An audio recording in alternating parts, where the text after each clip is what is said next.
గుంటూరు జిల్లాలో రాజా రాజా Congress party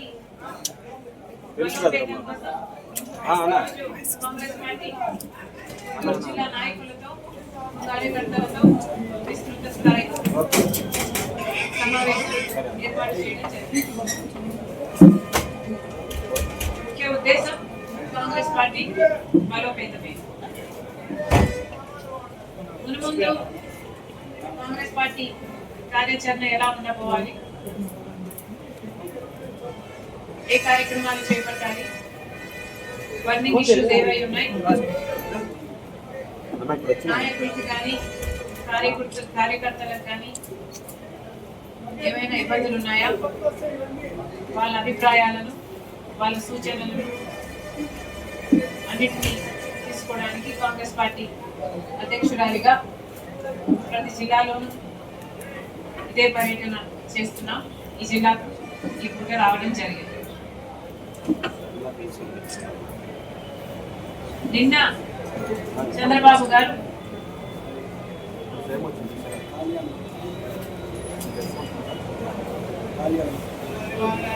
banner item చేసిన మంచి చెబుతామన్నారు. చంద్రబాబు గారు అధికారంలోకి వచ్చి సంవత్సర కాలం దాటిపోయింది. చంద్రబాబు గారేమో చేసిన మంచి చెబుదామని బ్యానర్ ఐటెంలు వేయించుకుంటున్నారు. కానీ జనము ఓట్లేసి చంద్రబాబు గారిని గెలిపిస్తే మంచి కాదు, మమ్మల్ని ముంచారు అని జనాల అభిప్రాయంగా ఉంది. ముంచిన వాళ్ళే మంచి చేస్తాం లేక మంచి చెప్పుకుంటాం అని చెప్తున్నారంటే దయాలు వేదాలు వర్ణిస్తున్నట్టే. చంద్రబాబు గారు ఏం మంచి చెప్పుకోవాలనుకున్నారు? సంవత్సరం రోజుల్లోనే 1,50,000 కోట్లు అప్పు చేయడం మన రాష్ట్రానికి మంచిదా?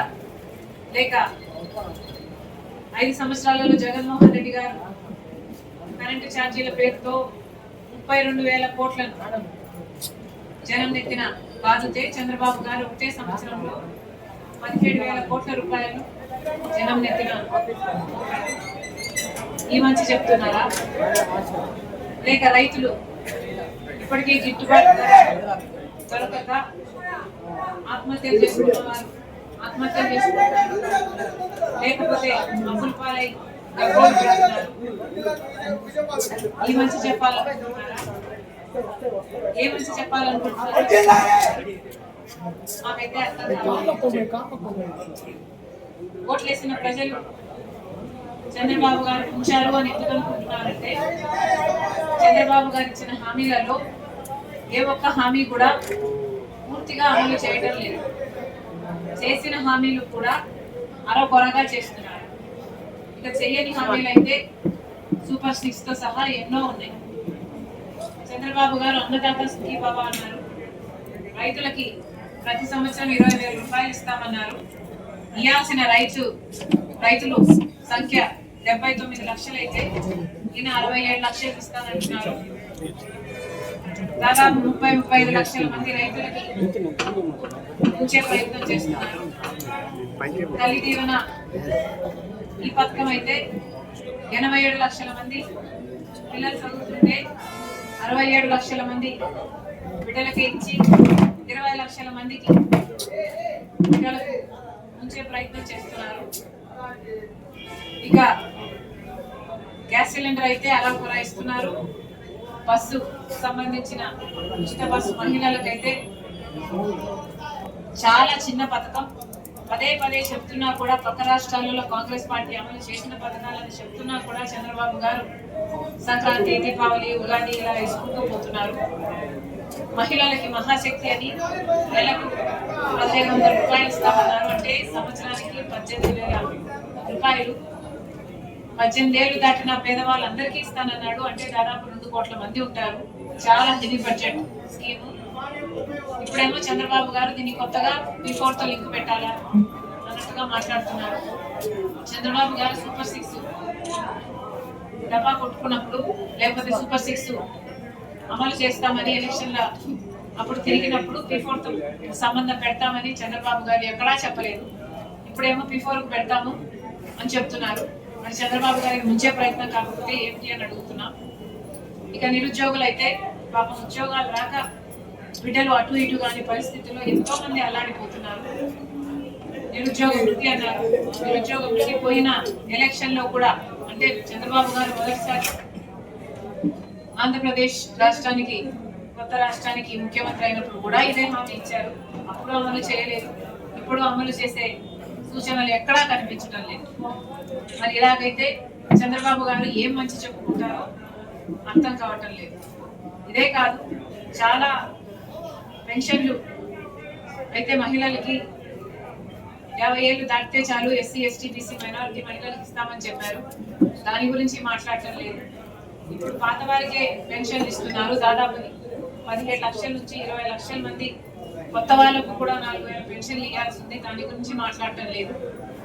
ఇలా ఎన్నో చంద్రబాబు గారు ముఖ్యమంత్రిగా చెయ్యనేటివి మరి ముఖ్యంగా రాజశేఖర రెడ్డి గారి ఆరోగ్యశ్రీ అయితేనేమి, ఫీజు రీయింబర్స్మెంట్ అయితేనేమి సూటిగా అడుగుతున్నాం. రాజశేఖర రెడ్డి గారి పథకాలు కాబట్టి చేయటం లేదా? ఆరోగ్యశ్రీ ఎంత మందికి మేలు చేసింది, దానికి ఎందుకు బకాయిలు పెడుతున్నారు?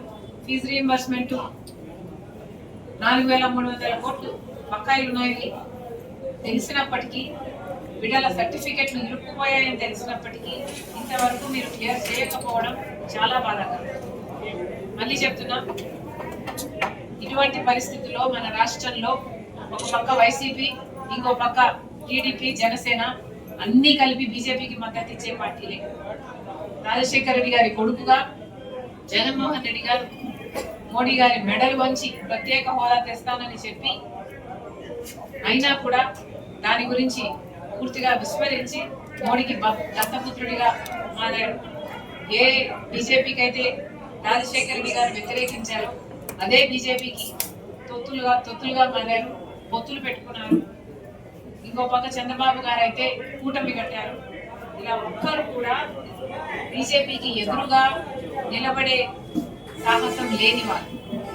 ఈరోజు ఒక కాంగ్రెస్ పార్టీ మాత్రమే బీజేపీకి ఎదురుగా నిలబడి నిజాయితీగా ప్రశ్నించగలిగిన ఏకైక పార్టీగా ఉంది. కాబట్టి కాంగ్రెస్ పార్టీని బలోపేతం చేసుకోవాల్సిన అవసరం ఉంది. బీజేపీ మనకు విభజన హామీలలో ఏ ఒక్క హామీ నెరవేర్చినప్పటికీ ఉన్న పార్టీలన్నీ వైసీపీ, టీడీపీ, జనసేన అన్ని అదే బీజేపీ పార్టీకి గులాంగిరి చేస్తున్నారు. ఇలాంటి పరిస్థితుల్లో మన రాష్ట్రానికి విభజన హామీలలో ఏ హామీ అయినా నెరవేరాలన్నా ఇప్పుడున్న పరిస్థితుల్లో బీజేపీ రాజధానికి ఇచ్చే డబ్బులన్నీ అప్పుల రూపంలో ఇస్తుంది. పోలవరం ప్రాజెక్టు కూడా 41 గంటలకి, విశాఖపట్నం స్టీలుకు సంబంధించి ప్రైవేటైజ్ చేయబోము అని ఇంతవరకు చెప్పలేదు. ఇలా ఒకటి కాదు, రెండు కాదు, బీజేపీతో ఒక్క మేలు జరగనప్పటికీ కూడా ఉన్న పార్టీలన్నీ, మన రాష్ట్రంలో ఉన్న పెద్ద పార్టీలన్నీ అదే బీజేపీ పార్టీకి మద్దతు ఇస్తుంది. కాబట్టి ఈరోజు కాంగ్రెస్ పార్టీని బలపరచాల్సిన అవసరం ఉంది. కాంగ్రెస్ పార్టీ బలపడాలి. రాహుల్ గాంధీ ప్రధానమంత్రి అయితేనే మన రాష్ట్రానికి విభజన హామీలలో అన్ని హామీలు నెరవేరుతాయి. కాబట్టి కాంగ్రెస్ పార్టీని స్ట్రెంథెన్ చేసుకోవాల్సిన అవసరం ఉంది. ప్రతి జిల్లాలోనూ అదే పనిగా ఈ పర్యటనలో ప్రతి జిల్లాకు నేను వెళ్ళటం జరుగుతుంది. అక్కడ వాళ్ళు ఇచ్చే సూచనలు అయితేనేమి, వాళ్ళ అభిప్రాయాలు అయితేనేమి సేకరించి అందరం కలిసి కింది లెవెల్ స్థాయిలో నుంచి, గ్రామ స్థాయిలలో నుంచి, పూర్తి స్థాయిలలో నుంచి కాంగ్రెస్ పార్టీని మళ్ళీ లేపుకోవడానికే ఈ ప్రయత్నం. Thank you.